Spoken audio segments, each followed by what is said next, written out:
안녕하세요. 이거 말해야 하나 말아야 하나 엄청나게 고민한 끝에 사연을 보낸 42살 여자입니다.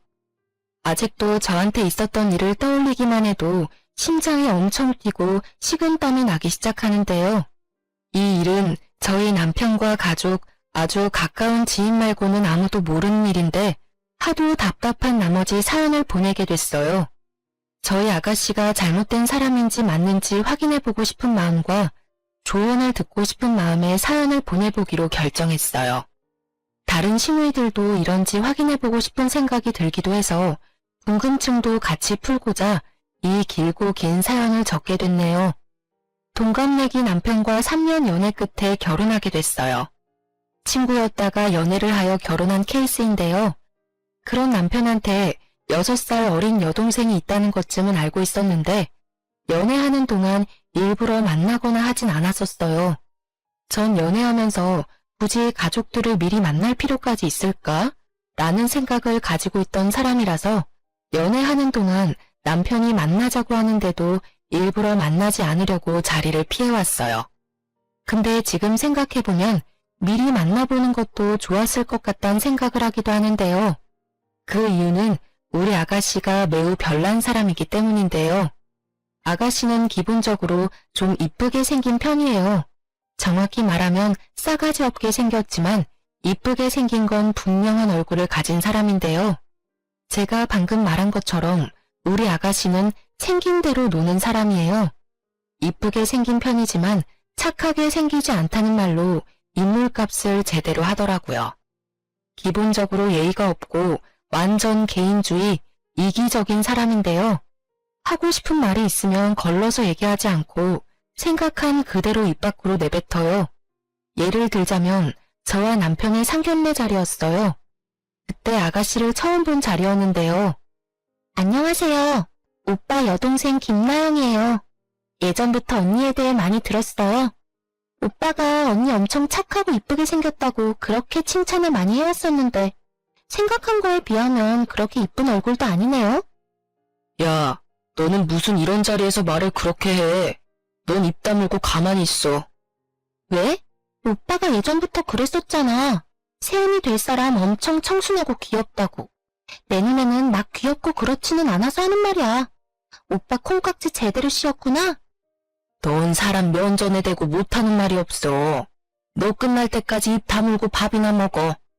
아이고 사돈, 제 딸이 아직 철이 없어서 해야 할 말 해선 안 되는 말 잘 구분을 못해요. 이렇게 중요한 자리에서 분위기 어수선하게 만들어서 죄송합니다. 세아가, 내가 얘 대신해서 사과할게. 미안해. 아닙니다. 괜찮아요. 솔직하고 좋네요. 이렇게 기본적인 예의조차 없는 사람이에요. 이건 애교 수준으로 이제껏 엄청 많은 사건 사고가 있었는데요. 우선 아가씨에 대해서 몇 가지 말해보자면 방금 말한 그대로 싸가지를 밥 말아먹은 성격이고 게다가 한 번도 일해본 적이 없는 백수예요. 대학교 졸업한 뒤로 파트타임 아르바이트 몇 개 해본 적은 있는데 그것도 딱 한 달씩만 하고 금방 그만두더라고요. 돈 벌기 너무 싫고 다른 사람 비위 맞춰가면서 일하기 너무 힘들고 싫다고 하더라고요. 사실 저희 시부모님은 재력이 있으신 편으로 건물과 땅이 많으세요. 그래서 아가씨가 시부모님의 재력을 믿고 일을 안 하려고 하는 게 정말 심하더라고요. 시부모님께 한 달에 한 번씩 현금만 100만 원씩 용돈으로 받는 편이고 게다가 신용카드는 별도로 사용하고 있어요. 남편과 시어머님께 들어보니 한 달에 신용카드 값만 1000만 원까지도 나온 적이 있다고 하네요. 평균적으로 3,400만 원은 사용한답니다. 시부모님께선 이 정도 돈은 크게 느껴지지 않을 정도로 재력이 상당하지만 의외로 돈이 많다는 걸 티를 내지 않는 분들이세요. 그래서 시부모님이 돈이 많은 재력가라는 걸 모르고 있으신 지인분들이 더 많다고 하는데요. 검소하게 사려고 하시는 시부모님과 다르게 아가씨는 명품이란 명품을 모조리 사서 그걸 인스타그램에 자랑하거나 친구들한테 뽐내는 걸 그렇게 좋아하더라고요.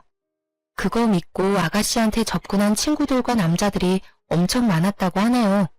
아가씨한테 빼먹을 수 있는 거 모조리 다 빼먹고 도망간 사람이 많다고 들었어요.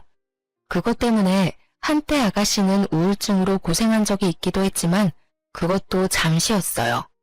다시 우울증을 극복하고 이것저것 사치를 부리기 시작하더라고요. 우울증 극복을 명품으로 해결한 사람 우리 아가씨밖에 없을 겁니다. 그런 아가씨와 정반대 성향을 가진 사람이 저였어요. 외향적이고 예의를 밥 말아먹은 수준인 아가씨와 다르게 저는 조용조용하고 웬만한 일이 아니고서야 크게 화를 내지 않아요. 제가 워낙 조용조용하니까 할 말도 못하고 소심한 사람인 줄 아는데 최대한 말을 아끼는 것뿐이지 할 말은 다 하고 사는 사람이거든요. 손해보는 일 절대 당하지 않고요. 화가 평소에 없을 뿐이지 그 대신 화가 머리끝까지 나면 앞뒤 없이 화를 내는 편인데요. 그런 저의 성격을 유일하게 건든 시댁 식구가 바로 아가씨였어요. 아가씨가 저의 성격을 건든 첫 번째 사건인데요. 한때 아가씨가 성형이 엄청 빠져있던 시기가 있어요. 아가씨는 총 6번 성형을 해왔었는데요. 쌍꺼풀, 뒤트임, 앞트임, 코, 턱, 이마까지 총 6군데를 성형해왔어요. 저와 남편이 이제 막 결혼했을 때가 아마 4번째 성형했을 무렵으로 그때가 코를 건든 시기였는데요. 원래 본판이 이쁜 사람이었다고 들었어요. 근데 성형 때문에 특유의 자연스럽고 이쁜 얼굴이 다 사라진 케이스인데요. 제가 옛날 아가씨의 얼굴을 보니까 정말 말이 안 나올 정도로 이쁘더라고요. 지금도 충분히 이쁜 얼굴이긴 하지만 저는 솔직히 예전 모습이 더 낫다고 봐요. 그렇게 제가 남편과 결혼하고 난 뒤로 6번까지 성형을 연달아 하게 됐는데 그것도 모자라서 코 재수술을 하겠다며 시어머님께 돈 달라고 사정사정을 하더라고요.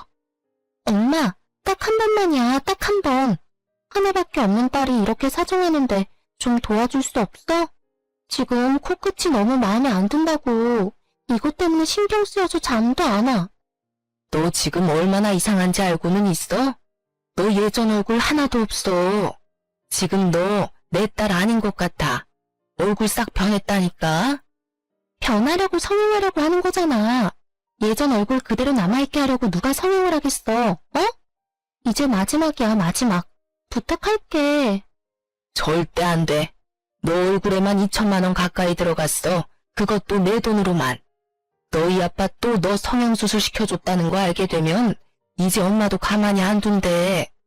그러니까 이제 엄마한테 성형비 달라는 소리 절대 하지 마. 이제까지 시어머님이 아가씨 성형 비용만 2천만 원 가까이 지원해줬다고 하더라고요. 아버님은 끝까지 성형하지 말라고 반대했었는데 그런 아버님의 말을 무시하고 본인 고집대로 성형한 결과 아버지한테 제대로 혼났다고 들었어요. 약 3개월 동안 용돈이 끊기고 한 달 동안 외출금지까지 당했었는데요. 근데 그것도 금방 까먹은 건지 이번에 또 성형하고 싶다고 시어머님께 엄청 징징거렸었네요. 아버님께서 아가씨 한 번만 더 성형시켜주면 어머님 카드까지 압수한다고 으름장을 놓으신 상태라 어머님도 아가씨의 성형을 끝까지 반대하시더라고요.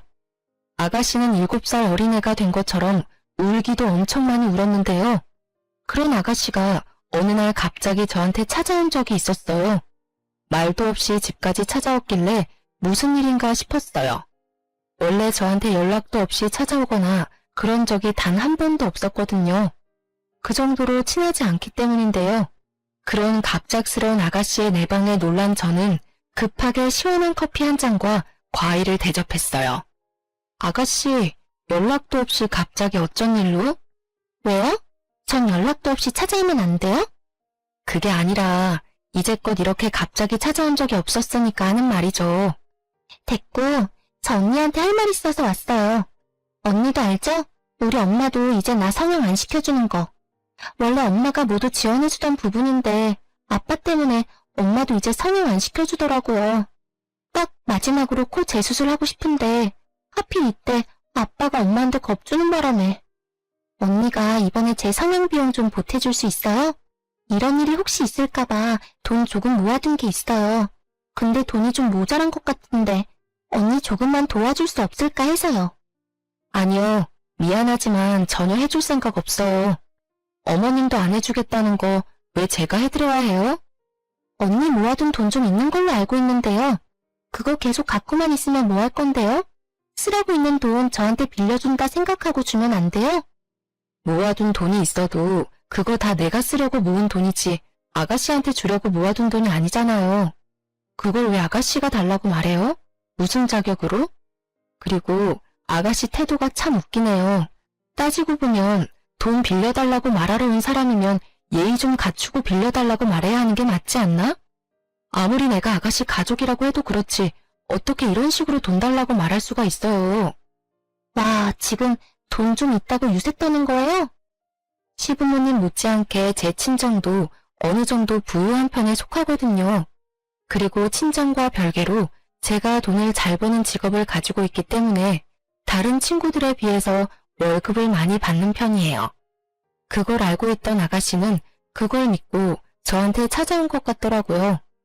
남편한테 부탁할 수 있지만 분명 시부모님 귀에 들어갈 게 뻔하니까 저한테 이렇게 찾아온 것 같은데 전 아가씨에게 돈 빌려줄 생각이 전혀 없었어요. 평소에 저한테 살갑고 잘해주기만 했더라면 저는 충분히 아가씨한테 잘했었겠죠.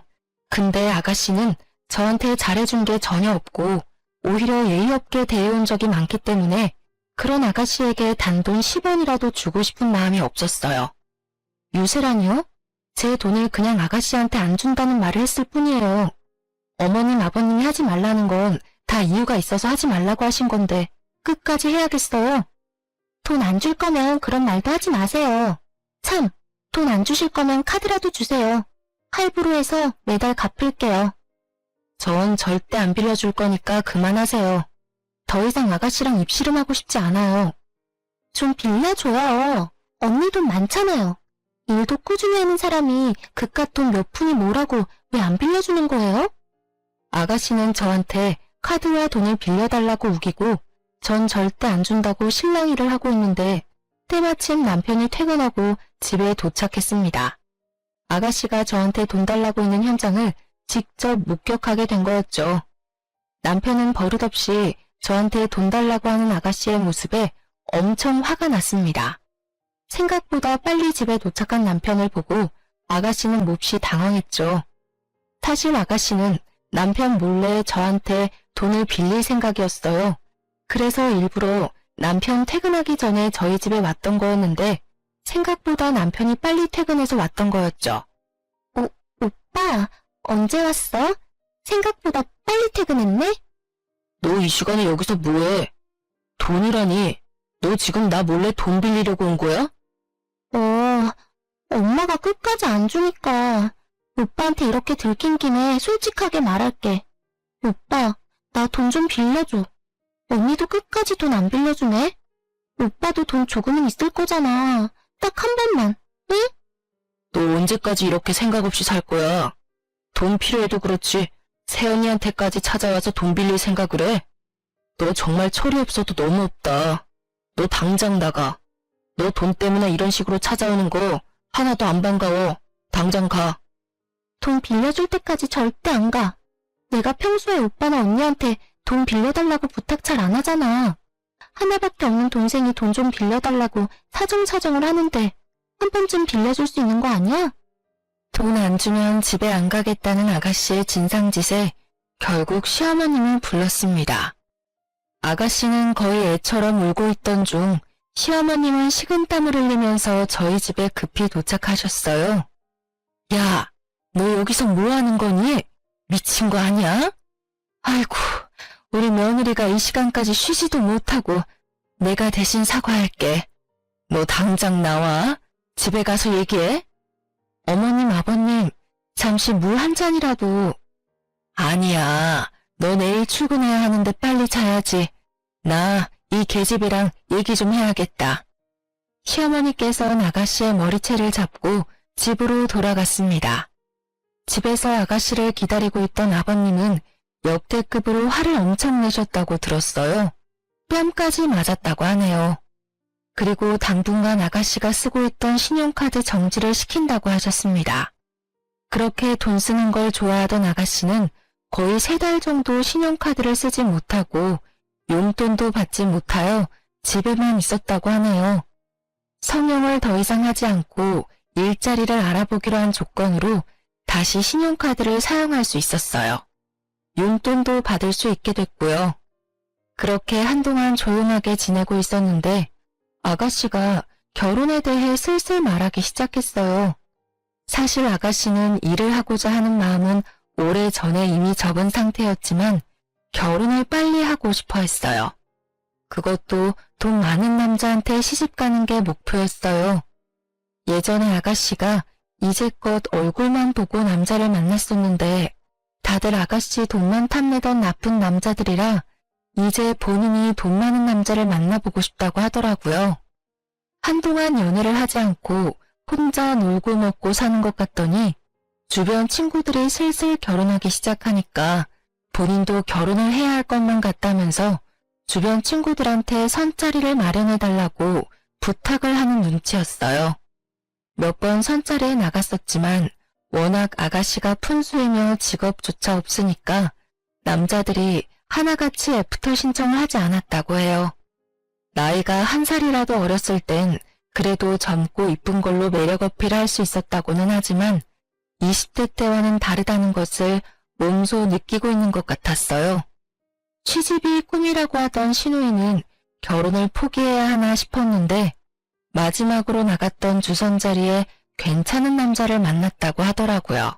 선을 보고 나서 밖에서 시어머님과 아가씨 저 이렇게 셋이서 만나 저녁을 같이 먹으러 갔었는데요. 그때 신우이가 선본 남자에 대해서 자세하게 말해주더라고요. 저보다 한 살 많은 사람인데 회사 하나 운영 중이라고 하네.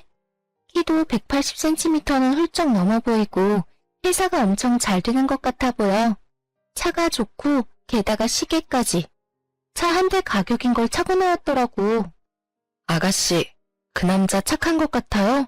너무 돈만 따라가는 게 아닌가 싶어서요. 착한 게 뭐가 중요하겠어요. 일단 돈 잘 벌고 게다가 잘생긴 게 중요하지. 사실 주변 친구들 다 하나같이 능력 하나도 없는 남자들이랑 사귀더니만 그 남자들이 어느 순간 성공해서 큰돈 만지고 있더라고. 그래서 내 친구들은 그거 하나 믿고 지금 엄청 떵떵거리고 살아요. 개구리 올챙이 쪽 생각 못한다더니 옛날에 남자친구 못났던 건 생각 못하고 성공하니까 그때 바로 결혼하더라고요. 오히려 내가 남자친구 안 사귀고 혼자 지내니까 날 좀 우습게 생각하는 것 같기도. 야, 그 친구들 욕할 거 하나도 없어.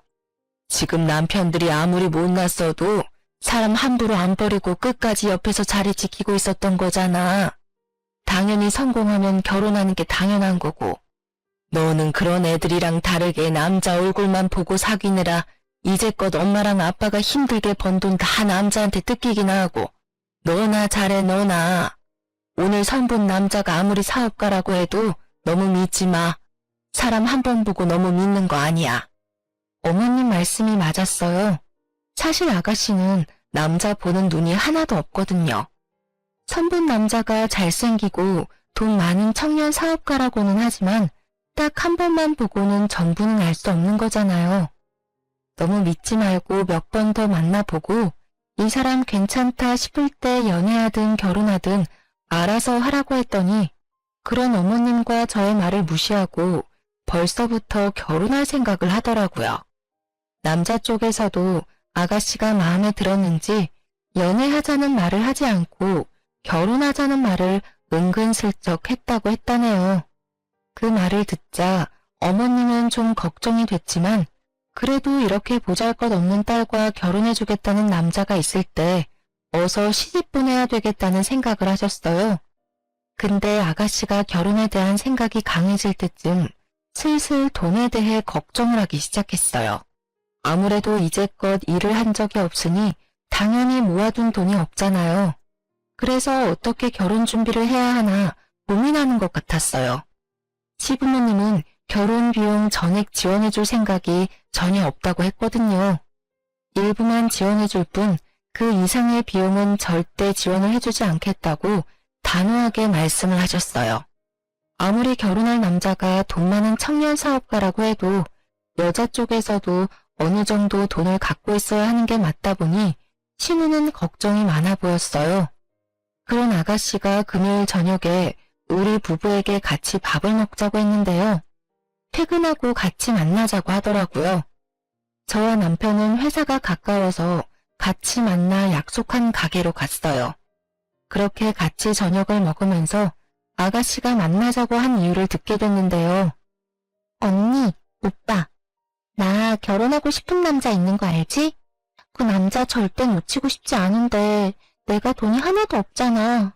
아빠랑 엄마가 7천만 원까지만 줄 생각이라고 그 이상은 절대 안 주겠다네. 딱 1억 채워서 시집 가고 싶은데 오빠랑 언니 돈 있으면 3천만 원만 줄 수 있어? 3천만 원이 땅 파면 나오는 돈인 줄 알아? 내가 그걸 왜 너한테 줘야 하냐? 그러니까 돈 좀 모으면서 살지. 그래도 너가 내 동생이고 오빠로서 아예 안 줄 수 없으니까 딱 1천만 원만 줄게. 그 이상은 안 돼. 맞아요. 3천만 원까진 못 줄 것 같아요, 아가씨. 우리가 1천만 원만 도와줄 테니까 아버님, 어머님이 주신 돈이랑 잘해서 결혼 준비 잘해봐요. 그럼 8천만 원밖에 없는 건데 그걸로 어떻게 결혼 준비를 하라는 거예요? 남자 쪽에서 이것저것 많이 해줄 것 같은데 요즘 집값이 얼마나 비싼 줄은 알고 있어요? 그걸 왜 저희한테 따져요? 그럼 이래서 돈 모아두지 그러셨어요. 이제까지 놀기만 해놓고 왜 우리한테 돈 안 주냐고 징징거리면 어쩌자는 건데요. 우리는 뭐 돈을 편하게 버는 줄 알아요? 오빠랑 언니 결혼할 때 엄마 아빠한테 지원 받은 거 많았을 거잖아요. 우리 양가 부모님한테 지원 전혀 안 받았어요. 우리 부부가 이제껏 벌어놓은 돈으로 시작했고 지금 살고 있는 신축 34평 아파트도 열심히 돈 모은 덕분에 들어갈 수 있었고요. 우리가 다니고 있는 대기업 회사, 집 이런 거 운이 좋아서 이룬 게 단 하나도 없었어요. 우리가 서로 노력해서 이룬 결과라고요. 근데 아가씨는 모든 걸 다 편하게 얻고 싶은 거잖아요. 이 사람 말 틀린 거 하나도 없어. 그냥 이렇게 부모님이 어느 정도 지원해준다고 할 때 그걸로 결혼해. 그 돈도 절대 적은 돈 아니야. 남들은 그 돈도 없어서 결혼 못해. 우리 집에 시집와서 쥐뿔도 안 한 주제에 말만 잘하네. 아가씨, 방금 뭐라고 했어요? 제가 쥐뿔도 안 했다고요? 그렇잖아요. 언니가 우리 집에 시집와서 해준 게 뭐가 있어요? 우리 엄마랑 아빠가 워낙 건강하고 잘 사는 사람들이니까 당연히 해줄 게 전혀 없었겠죠. 언니도 부족하지 않은 친정 두고 있는 입장이면서 정작 제대로 들고 온 게 없잖아요. 몸만 들고 시집 온 거 아니에요? 말을 왜 그렇게 해요? 저 남편이랑 결혼할 때 몸만 오지 않았어요. 저 이제까지 정말 열심히 살았어요. 오히려 제가 남편보다 모아둔 돈이 더 많았을 정도였어요. 따지고 보면 아가씨야말로 몸만 들고 시집 가는 거 아니에요? 한 번도 본인을 위해 제대로 이룬 일은 있어요? 취직하고 싶어서 결혼하는 사람이 아가씨면서 왜 날 낮잡아보고 그러냐고요. 취집이요? 말이면 단 줄 알아요? 내가 100억이나 1000억 이렇게 큰 돈을 달라고 하는 것도 아니고 3천만 원 달라고 한 것뿐인데 치사하게 그거 하나 못 빌려줄 수 있냐고요. 우리한테 돈 맡겨놨어요? 돈 필요할 때마다 우리한테 매번 돈 달라고 하는 아가씨 때문에 정말 스트레스 받아요. 어지간네 정말. 언니 정말 재수없고 거지 같아요. 그깟 돈 하나 못 빌려줘서 이러고 있는 게 어이없거든요. 차라리 돈이나 빌려주고 잔소리 하든가. 너무 예의 없게 말하는 아가씨의 태도에 남편은 결국 화가 난 나머지 아가씨의 뺨을 때렸어요. 사람들은 웅성웅성하고 남편한테 맞은 아가씨는 눈물을 흘렸는데요. 내가 뭘 잘못했다고 또 때려? 오빠 요즘 내가 몸 하나만 때리더라? 너 말 그렇게 하는 거 고쳐. 그리고 이 사람 말대로 우리가 왜 널 도와줘야 하는 건데? 부모님이랑 우리가 널 도와주는 게 왜 당연한 것처럼 말하냐고. 솔직히 너 결혼한 거 맞아? 결혼한다는 녀석이 이제까지 집에 결혼할 남자 한 번도 안 데리고 온 게 말이나 돼? 그 사람이 워낙 바쁘니까. 바빠도 그렇지.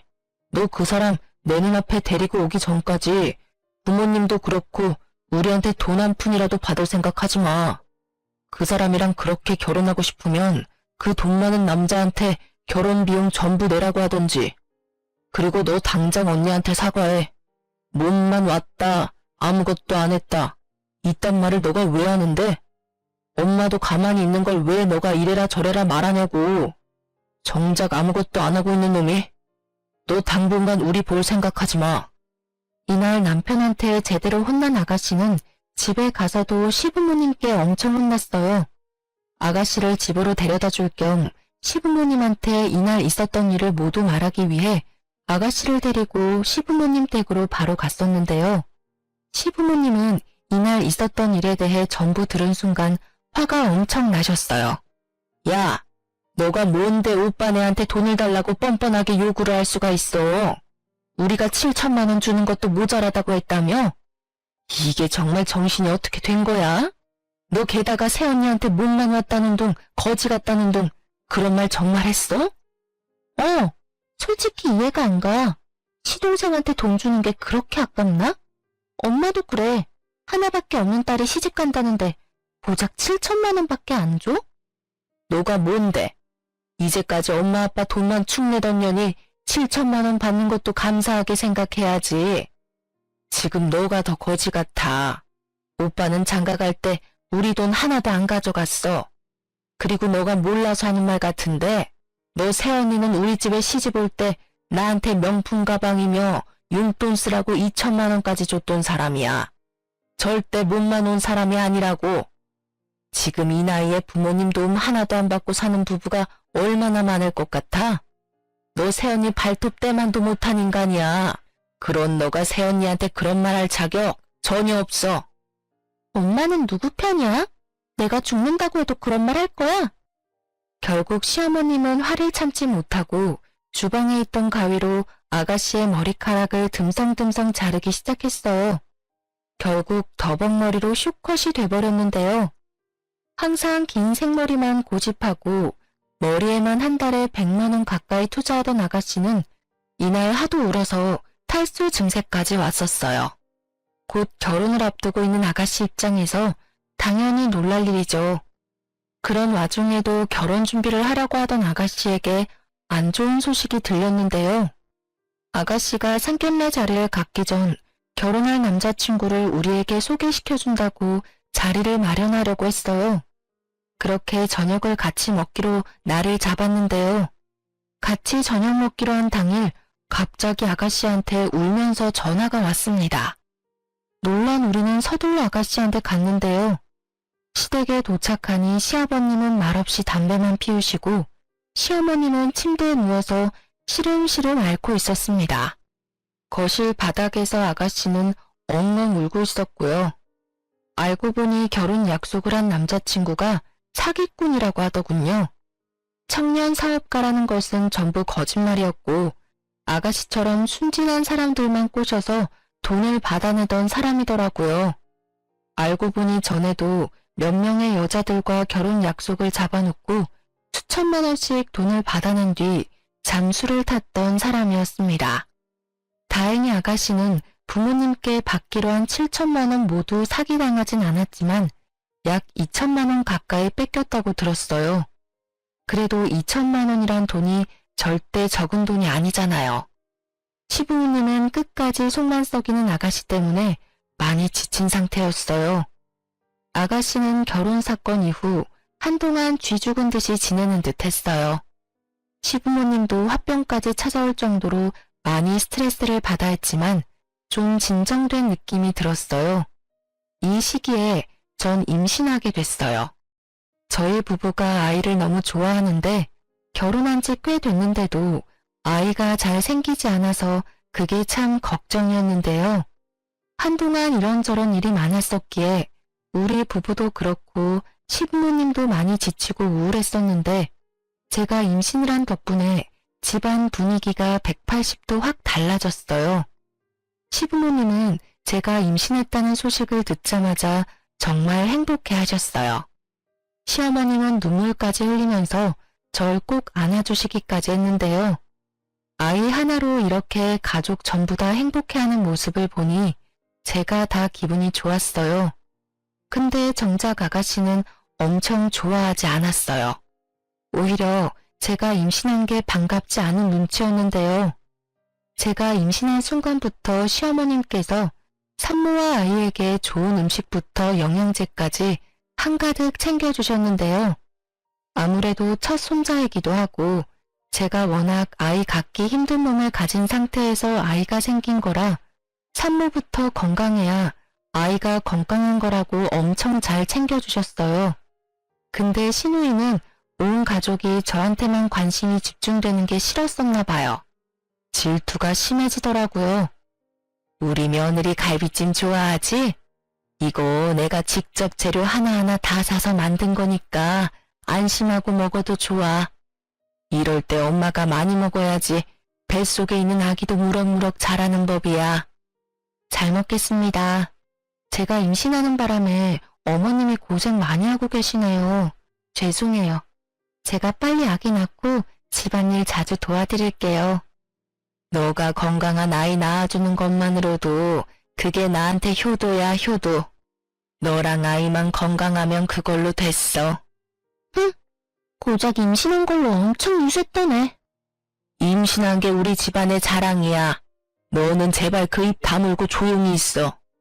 가족들 있는 앞에서 사소한 일조차 질투할 정도였는데요. 내가 먹고 있는 음식이 있으면 그걸 모두 뺏어가서 본인이 먹던가 시부모님께서 주신 용돈을 몰래 훔쳐간 적이 있을 정도였어요. 아가씨의 질투가 점점 심해지던 와중에 제가 유산까지 할 뻔한 적이 있었는데요. 저와 시부모님 아가씨 이렇게 주말에 만나 동네 공원 산책을 한 적이 있었어요. 임신할 때 가벼운 산책 정도 해주는 게 좋다고 들어서 주말마다 시어머니께서 집에서 쉬고 있는 절 데리고 여기저기 자주 드라이브 시켜주거나 동네 산책 정도 같이 해주시는 편인데요. 이번엔 아가씨도 같이 가겠다고 해서 따라왔더라고요. 날도 좋아서 천천히 산책하고 있었는데 아가씨와 어머니께서 목이 마르다고 하더라고요. 시어머니께서 공원 계단에 잠깐 앉아있으면 카페에서 음료 몇 개 사온다고 하시더라고요. 그래서 아가씨와 전 계단에 앉아서 어머님을 기다리기도 했는데요. 아가씨, 여기 뷰 엄청 좋지 않아요? 사진 찍기 좋을 정도예요. 그렇네요. 언니 여기 앞에 서볼래요? 그럼 제가 사진 찍어줄게요. 하늘이 맑고 공원 뷰가 너무 좋았었기에 아가씨가 공원을 배경 삼아서 사진을 찍어주겠다고 했어요.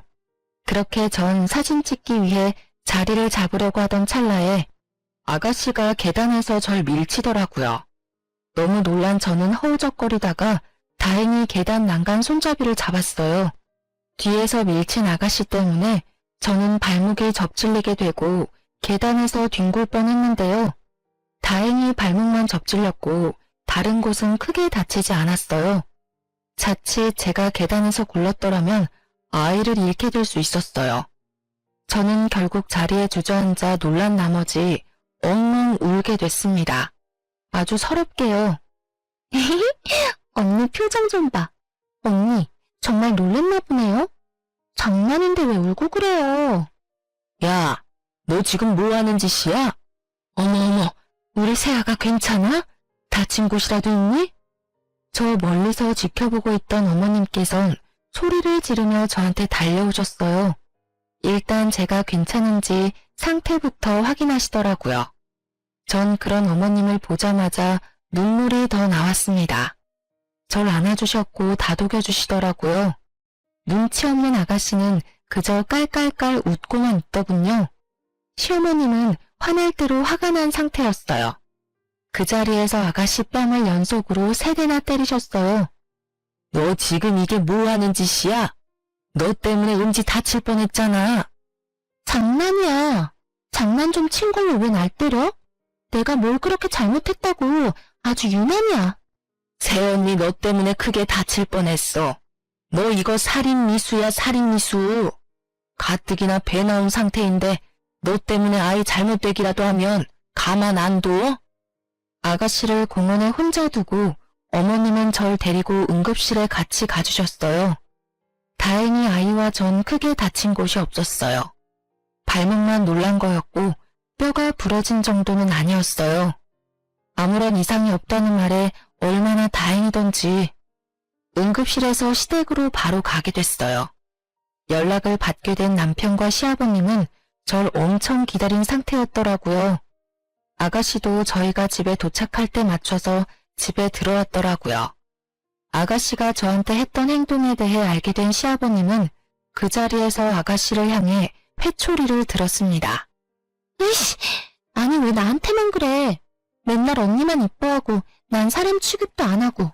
난 여기서 완전 왕따잖아, 왕따. 너가 애야? 질투 좀 난다고 임신한 사람을 밀쳐? 너 때문에 내 손자 잃을 뻔했어. 너 이제 꼴도 보기 싫으니까 당장 나가. 엄마랑 아빠는 나보다 며느리랑 손자가 그렇게 좋아? 어? 내가 뭐만 하면 안 돼, 싫어. 이런 말만 하고 며느리는 우쭈쭈나 하고. 나 정말 억울해서 못 살아. 그 입 닥쳐. 너 때문에 내 아이 죽을 뻔했어. 절대 용서 못해. 알겠어? 한마디만 더 하면 너 경찰서에 넘길 거야. 이날 남편과 시부모님은 상상 이상으로 많이 화가 난 상태였어요. 그 자리에서 신우의 신용카드부터 명품 가방, 신발 등등 모조리 뺏었어요. 게다가 지갑에 있던 돈까지 모두 다요. 아가씨는 신용카드와 돈 모두 뺏기니 그제야 상황 판단이 됐는지 잘못했다고 싹싹 빌더라고요. 내가 잘못했어. 내가 앞으로 조용히 입 다물고 살게. 그러니까 제발 카드만이라도 돌려줘. 어? 너 이제 앞으로 내 자식 아니야. 돈밖에 모르고 이기적인 자식 새끼 이제 없다고 생각하는 게 마음 편해.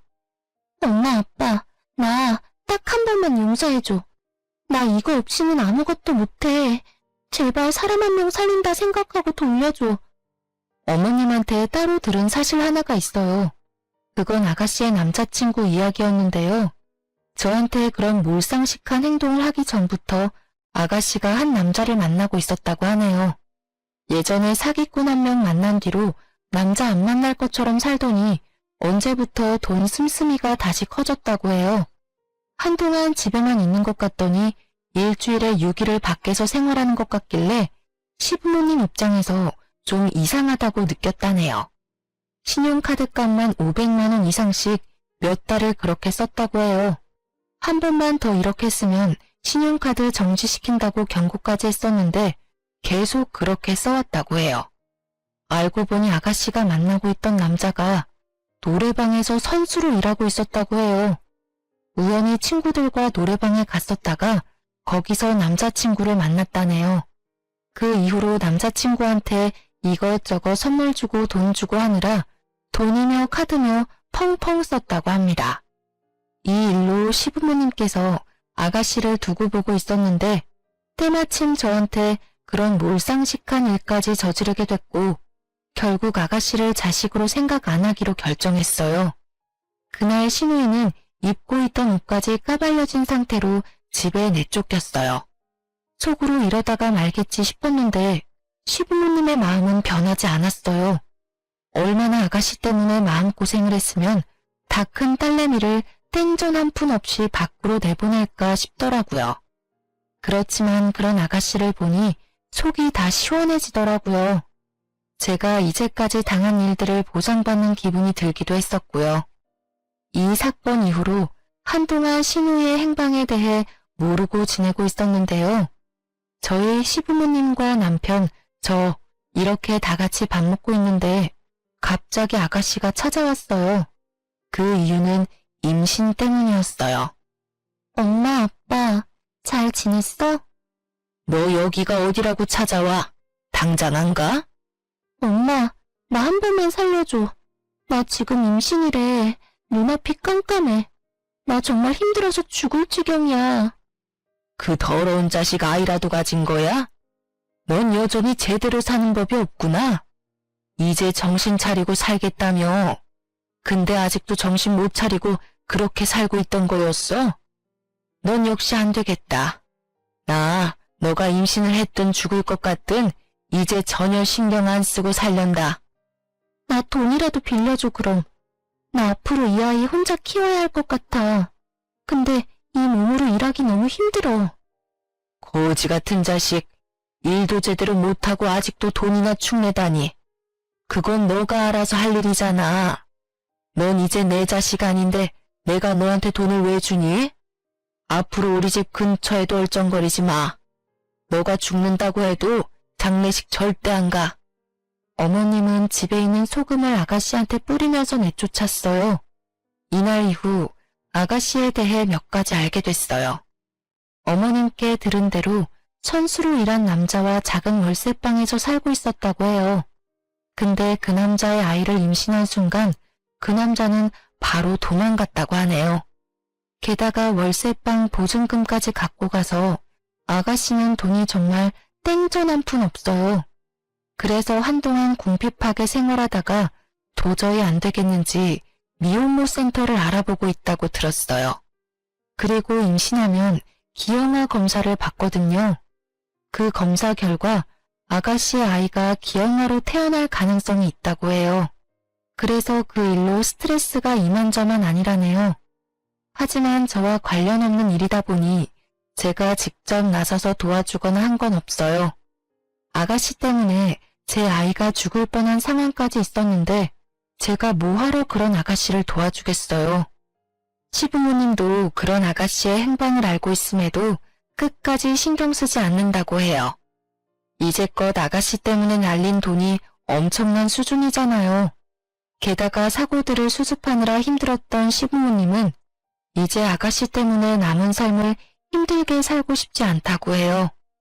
최근에 들은 얘기가 있는데 시부모님께서 아가씨한테 주려고 했던 유산까지 남편과 곧 태어날 아이에게 전부 준다고 말씀해 주셨어요. 애초에 아가씨한테 나눠줘야 하는 건가 고민이 되던 찰나에 아가씨가 사고를 치게 되면서 줄 생각이 싹 사라졌다고 하네요. 처음에 괜찮다고 거절은 했었지만 오히려 시부모님이 괜찮다고 앞으로 이 험한 세상 살아가야 할 우리 손자를 위해서라도 받아야 한다고 시부모님께서 말씀해 주시더라고요. 가끔 아가씨한테 전화가 오고 있는데 전 절대 받지 않고 있어요. 시어머님한테도 가끔 문자나 전화로 본인이 어떻게 살고 있는지 알려준다고 하는데 어머님은 절대 전화를 받지 않는다고 해요. 남편은 가끔 저한테 아가씨 때문에 고생시킨 거 너무 미안하다고 사과합니다. 아가씨 때문에 우리 아이를 잃을 뻔한 걸 생각하면 아직도 가슴이 쿵 하고 내려앉는 것 같다네요.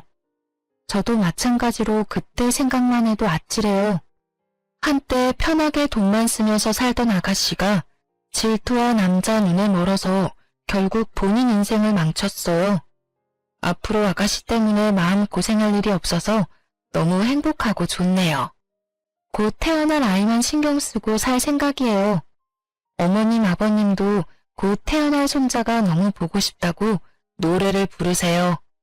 전 이번 결혼 생활을 하면서 느낀 게 있다면 남편을 보면 그 가족에 대해 안다고 하는데 꼭 그렇지만은 않았어요. 개인적인 생각으로는 남편이 가운데서 어떻게 행동하느냐가 매우 중요한 것 같아요. 그리고 집안의 중심이자 어른인 시부모님도 어떤 사람인지 꼭 볼 필요가 있다고 생각해요. 한때 고생은 많이 했었지만 앞으로 열심히 행복하게 살 생각이에요. 이제까지 저의 이야기를 들어주셔서 감사합니다.